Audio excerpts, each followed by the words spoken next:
Hi, I'm Elaine, Occupational Health Physio for the Trust, and I'm here today with my colleagues Julie and Leslie from the Moving and Handling team. The purpose of this video is to link with your DSC online training that you have to do annually, particularly if you've highlighted issues with your workstation as a result of that training. Hopefully today you'll find some helpful hints and guidance on how you can try and adjust your workstation to alleviate your problems. So I hope you find it helpful. First of all, we want to think about the chair and initially the height of the chair. The height of the chair you want to adjust to suit the desk and not your leg length. The lever for the adjustment you'll usually find on the right hand side of your chair by the seat. You usually pull the lever up and you can adjust the chair to suit. The height you're looking at is so that when you're typing, your elbows are just above or level with the desk, so that to ensure and to allow this horizontal forearm when you're typing and a pretty much 90-degree or decent elbow bend, approximately 90 degrees at the elbow. Next, I want to look at the backrest. Display screen equipment guidelines suggest that the backrest should adjust in height and also in angle. This is a fairly basic chair, which you'll see around the Trust. There are some other varieties which we'll go on to later. The basic chair, usually you'll find a knob for adjustment on the left of the chair.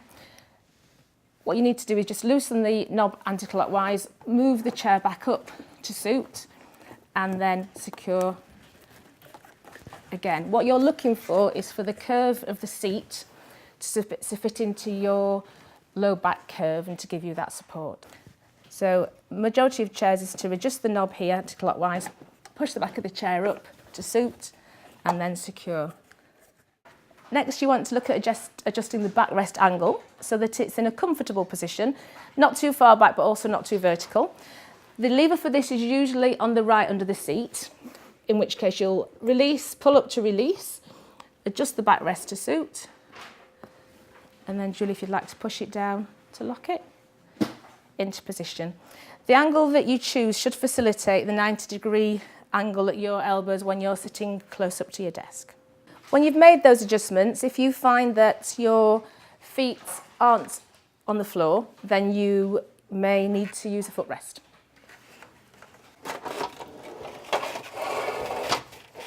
When you've adjusted yourself to suit, one thing to check is that your knee level is level to or lower than your hips. This facilitates a good pelvic position and a nice low back curve. If your knees come higher than your hips, your pelvis will tilt backwards and your low back will bend or flex. Arms on a chair aren't a necessity. They're useful for people who struggle to get out of a chair if they've got hip or knee problems and need to push themselves out of a chair. Otherwise, some people like and some people don't like them. It's an individual preference. If you do have them, they should either be adjustable or should not prevent you getting close enough to your desk. If they're too high, you may find that you're limited in your desk position, particularly if you're sitting at a curved desk. One arm may catch and one arm may go underneath. Most are adjustable by pulling a lever and adjusting to suit, which will then allow you to get yourself close enough to your computer and to your keyboard. If you find that you can't adjust yours or they don't adjust low enough and they are obstructing your position, then you need to arrange to get them removed. Different chairs have different adjustments, and you may find some chairs within the Trust that have a seat slide facility. This allows the chair to fit a taller or a shorter person. The lever for this is usually on the left under the seat. You would pull to release, slide the seat back for the shorter leg, or slide the seat longer for the longer leg. The guide you're looking for is that you should have between 2 and 4 fingers between the front edge of your chair and your knee crease. If the chair's too long, you'll tend to encroach on your blood vessels and give yourself pins and needles in your legs. If the chair seat's too short, you won't have enough thigh support. The adjustments we've already mentioned on the basic chair, you may find are slightly different on another chair. The seat height is usually on the right-hand side. The backrest may be different. On this particular chair, there is a lever at the back which will release and allow you to alter the backrest on a ratchet mechanism. This is easy to adjust while you're sitting in the chair than the other basic chair is. Again, you're looking for that nice position of that lumbar curve to be in your low back. Some chairs have a tilt or free float mechanism, and different chairs have different mechanisms. This particular chair that you may see around the Trust has a lever here that allows the seat to tilt. The Bonus of this is that again it will tilt you, have your knees lower than your hips, which will encourage a tilt of your pelvis and a nice curve in your low back. This chair's got a quite nice mechanism and you can actually leave it on free float if you like and sit. The idea is that rather than sitting statically, you sit actively. Otherwise you can tilt the seat, put it wherever you like and then lock it off and leave it there. Another chair you may see around the trust is this one. Again, this has a tilt facility. On this chair, it's the middle lever. These levers are actually quite good because they have pictures on which are fairly self-explanatory. You would pull the middle lever up to tilt the chair. This facility isn't quite as advanced as the other chair I've just shown you. You can have it on free float. Don't just rock backwards and forwards, Julie. But it's not quite as a nicer mechanism. So you may find that you want to leave this one in a position that suits you. Again, you want to look for a horizontal chair, seat, or a slight tilt. You don't want to have the seat tilting backwards. You don't want to put your hips lower than your knees because you will flex yourself here. So you may want to tilt the seat forward and lock it off by pushing down. With this chair, you would then, once you've done that, need to readjust the backrest to suit. So I just pull that lever up, Julie adjusts to suit, and we lock it back off. The backrest adjustment on this chair is again slightly different. It's a ratchet mechanism, quite easy for you to adjust yourself while sitting. So you just pull the chair up to suit. If you find that you've gone to the wrong position, what you can do is pull it all the way to the top, it will self-release back to the bottom and you can start again. Again, you're looking to get that low back, that curve of your chair into your low back. The other adjustment that this chair has, which is quite useful, is an inflatable lumbar support. Pumps up like this. It's a double check system because you can check then that actually what you should feel is that that pump is blowing up into your low back, so you'll know that you've got the backrest in the right position. And it's got a valve to release, so you can have that pump facility on or off or wherever it feels comfortable for you. Again, this seat has a seat slide mechanism that is similar to the previous chair. Again, the lever is on the left-hand side. You would just pull up to release, slide to lengthen the chair if needs be, and let go to lock. Getting your bottom back in the chair. Again, you're looking for that 2 to 4 fingers between the front edge of the chair and your knee crease. There should be enough room under your desk to allow you to move and stretch your legs as you need, and also to be able to utilise your whole desk without finding that you can't get your legs under that part of the desk. If you have things stored under the desk and they are encroaching on your space, then you do need to move them. To recap, a basic chair should meet most staff's needs. To be DSC or display screen equipment compliant, it needs to have a 5-star base with casters suitable for the flooring.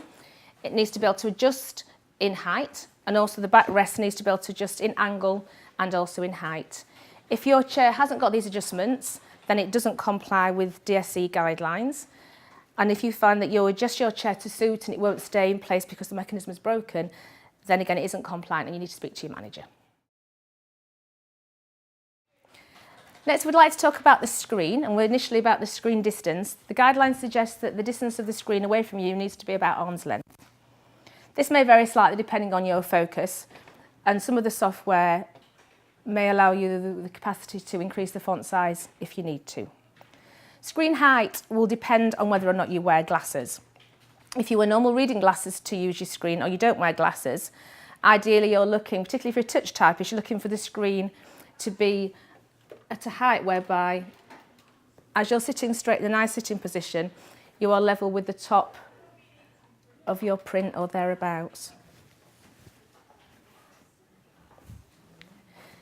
If you're on to touch typing and you tend to peck at your keys, it may suit you to have it slightly lower so that when you're looking at the keys repeatedly, you've not got such a long distance to move to, so that may suit you to be a little bit lower. If you wear very focal glasses, it will depend on where you look out of your lens to see the screen. So some people tend to look out the bottom of the lens. In this case, they need the screen to be quite low. If the screen's too high, and Leslie was looking at the bottom of her lens to see, then she would automatically poke her chin, which would lead to tension in the back of her neck and probably the top of her shoulders. In that case, the screen needs to be as low as possible to allow her to be able to look out the bottom of her lens to see the print and keep a nice neck position. You may find in this position that you actually need to have your screen sat on the desk and not actually on the hard drive. If you look at the centre of your glasses, varifocal glasses, to see the screen, then you want your screen much higher. The theory being that if you're looking from the centre of your glasses towards the centre of your screen, you'll be able to see a majority of your work without having to either look too far down through the centre of your glasses or look too far up to get that nice neutral neck posture. If you find that your screen doesn't adjust in height, then you could use something to sit it on. So you could sit it on the hard drive, or you can get monitor raisers of different heights to suit. Thinking about the keyboard, you want the keyboard fairly close to the front edge of the desk. A good guide is to have about hand's width distance between the front edge of the desk and the front of the keyboard to facilitate this 90-degree or decent 90-degree-ish or right angle bend at the elbow. Also in that position, you should find that your elbow is fairly close to the shoulder to kind of reduce any tension through the tops of the shoulders. If the keyboards are too far away, then you'll find that you're typing with fairly extended elbows. That draws the shoulders forwards and puts more tension through the tops of the shoulders. Most keyboards have a tilt facility that you can have on or off depending on your preference. The characters on the keyboard should be legible, so if the numbers or the letters are wearing off, then that needs addressing. You probably need a keyboard replacement. Wrist rests, some people like them, some people hate them. There's no real guideline with this. The idea of the wrist rest is for you to rest your wrist in between typing, ideally not to rest your wrist while you are typing. If you do that, what you'll tend to do is cause some compression through the carpal tunnel in the hand, which can cause your pins and needles into your hand. So ideally you want to type free floating and rest your wrists in between. With regards to the mouse, you want to have the mouse as close to your keyboard as you can. If you sit on a straight desk, close to the keyboard is usually ideal. If you find yourself sitting into the corner of your desk, you may even want to bring your mouse slightly closer. The idea being to facilitate that 90-degree bend at the elbow and reduce the pressure through the tops of your shoulders. There are various options of mouse. Some of you may have seen the grip mouse or vertical mouse. These are available. Don't suit everyone and not needed for everyone, but sometimes if you have issues with your elbows, you may find that working in a more functional position can alleviate some of the tension through the elbow or the arm. If you work regularly from documents and have them placed on the desk to your side, either right or left, then what you'll find is that you're working from repeated or sustained rotation of the neck, which will predispose you to neck or upper back pain. In this instance, you'd be better having yourself a document holder positioned either to left or right depending on your preference. Get the documents in a closer position to allow a better position of your neck. If you're a touch typist, you may well prefer the document holder to be to the side of you. Some of them will even clip to the side of the screen. The adjusted ones are quite nice because you can bring it closer or further away depending on the size of the print. If you aren't a touch typist, you may find it better to have your documents propped between keyboard and screen because you're looking down to the keyboard regularly anyway. There are various document holders on the market for this purpose. If you work regularly from a telephone, you'll need to have the telephone quite close to you. If you find yourself having to access information on the computer or input data while speaking on the phone and find yourself in this position on a regular basis, then this obviously will predispose you to all sorts of neck problems. In this instance, you really need to liaise with your manager with regards to getting a headset, particularly if you're in a shared office and a speakerphone facility isn't an option. Finally, to finish off, we'd like to suggest that you do get up and move away from your computer on a regular basis, at least once every hour. This might be to bring in different tasks that you have to do, or it might be to make your colleagues a well-earned cup of tea.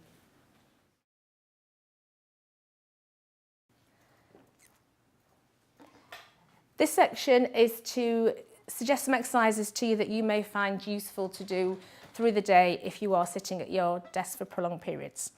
So we've got Pam here and we're going to start with neck exercises. So rotation, where you're going to just twist your head to the side, keeping your chin nice and soft and leading with your nose as far around as you can, and then vice versa, to the right.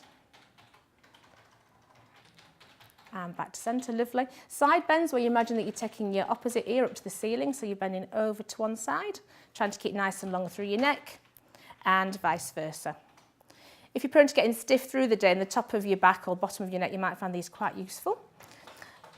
Posturally wise, another nice one to do is thinking about tucking that chin in. Pam has a lovely posture anyway, but thinking about if you tend to find that you're a chin poker, a nice one is to tuck the chin in and lengthen up through the back of the head and hold that for maybe 3 or 4 or 5 seconds, getting a nice stretch through the back of your neck. From your middle back point of view, quite a nice one is to work on your rotation. So Pam's going to keep her hips still and she's going to twist herself round to the right as far as she can. Going to grab the chair with the right arm, pop the left hand on her thigh and give herself a nice stretch round to the right. And then she can do, obviously, vice versa. To the left. And back, lovely.